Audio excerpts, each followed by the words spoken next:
आज जो मैं आपको सुना रहा हूं कहानी, शायद सुनने के बाद आपकी आंखों में आ जाएगा पानी। ये कहानी लगन, समर्पण, निष्ठा और साथ की है। ये कहानी जितनी मेरी है उतनी ही आपकी है। इस कहानी का जो मुख्य किरदार है वो हमारे आपके जीवन का आधार है। वो आपके लिए ज्यादा, अपने लिए कम बनी है। हाँ जी, बिल्कुल सही समझ रहे हैं आप। वो हमारे आपकी पत्नी है। वो हमारी आपकी पत्नी है। कभी आपने सोचा कि वो आप एक के साथ रिश्ता जोड़ा था, लेकिन एक के साथ रिश्ता जोड़ने के लिए उसने घर, गली, आंगन, मोहल्ला, सखी, सहेली, माँ बाप, न जाने कितनों रिश्तों से अपना मुंह मोड़ा था। याद करिए, जब आपके साथ ब्याही थी और आपके घर आई थी तो बहू, भाभी, दुल्हन, न जाने कितने नामों के साथ बुलाई जाती थी। ये सुनकर के वो मन ही मन मुस्कुराई जाती थी।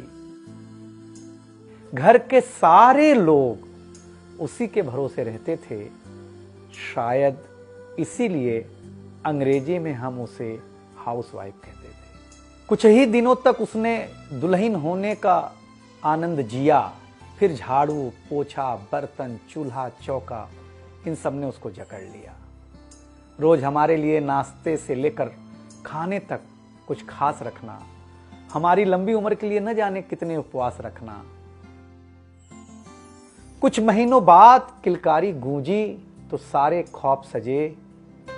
वो मां बनी तो हम भी बाप बने। जैसे जैसे वो उम्र की सीढ़ियां चढ़ती गई, जैसे जैसे वो उम्र की सीढ़ियां चढ़ती गई, जवाबदारियां कुछ न कुछ रोज बढ़ती गईं। एक तरफ बच्चे पे नजर, दूसरी ओर मैं ऑफिस के लिए लेट न हो जाऊं इस बात का डर। सब कुछ बराबर हो, कुछ रह न जाए, और इस बात पर भी ध्यान कि गैस पर रखा हुआ दूध कहीं बह न जाए। घर वालों की फरमाइशों का चूल्हा जो एक बार जलता, घर वालों की फरमाइशों का चूल्हा जो एक बार जलता, तो कब सुबह, कब शाम, कब रात हो गई उसे पता ही नहीं चलता। इन व्यस्तताओं के बीच समय का चक्र कुछ इतना तेजी से चला, मुन्ना कब मनोज हो गया, मुन्नी कब सुमन, पता ही नहीं चला। अब तक जो था प्यार, अब उसने अपना नाम बदल करके रख लिया था तकरार। बेटी को लेकर के कहना कि कुछ ज्यादा ही मन बढ़ा रखा है, तुम्हारे प्यार ने इसको सर पे चढ़ा रखा है। अब तो वो मुझे भी देने लगी थी ताना, अब तो वो मुझे भी देने लगी थी ताना, ऑफिस में ही रहा करो ना, 2-4 घंटे के लिए घर के आना। शादी के इतने दिनों बाद भी आज भी हमें सुनना पड़ता है कि न जाने कौन सा पाप किया था जो आपके साथ ब्याह किया था। और ये तो रोज की थी कहानी। कितना जोर से कहना कि घर के सारे सदस्य सुन लें कि एक दिन बीमार होती हूं ना, तो एक दिन बीमार होने पर किसी को कोई देता नहीं है 1 गिलास पानी, लेकिन जैसे ही उसे आपके तबीयत खराब होने का होता आभास, आकर के बैठ जाती थी आपके पास। याद तो होगा ना, वो मीठी बातों के साथ माथे पर विक्स लगाना और साथ में कान में यह भी कहना कि कल सुबह अगर अच्छा ना लगे तो फिर ऑफिस मत जाना। लेकिन एक दिन समय ऐसे मोड़ पर ले आता है जहां बदल जाता है जिंदगी का ताना बाना। थाली में रोटी रखते हुए उसका ये कहना कि बेटी जवान हो गई है, क्या अब लड़का भी मुझे ही ढूंढने होगा जाना।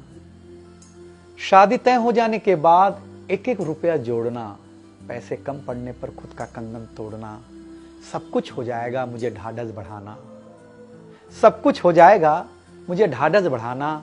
विवाह का गीत खुद रोते हुए गाना। याद तो होगा ना आप लोगों को ये गुजरा हुआ जमाना। कुछ समय बाद जब हम जवाबदारियों से मुक्त हो जाते हैं तो कुछ ज्यादा ही धर्मयुक्त हो जाते हैं। उम्र के अंतिम पड़ाव पर हम बीमारियों के बीच जीने लगे हैं। बिना शक्कर की चाय पीने लगे हैं। लेकिन सच ये है कि जब तक हमारी आपकी पत्नी साथ है, चाय मीठी हो न हो, लेकिन जिंदगी में पूरी मिठास है। जबकि पत्नी के बारे में बहुत कम लिखा गया है, हर जगह माँ का ही गुणगान है। मैं मानता हूँ कि माँ महान है, लेकिन आपके जीवन में आपकी पत्नी का भी महत्वपूर्ण योगदान है।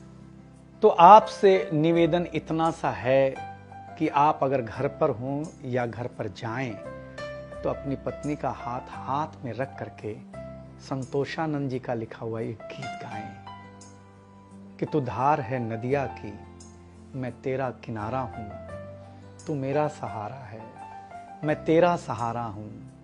आंखों में समंदर है, आशाओं का पानी है, जिंदगी कुछ भी नहीं, तेरी मेरी कहानी।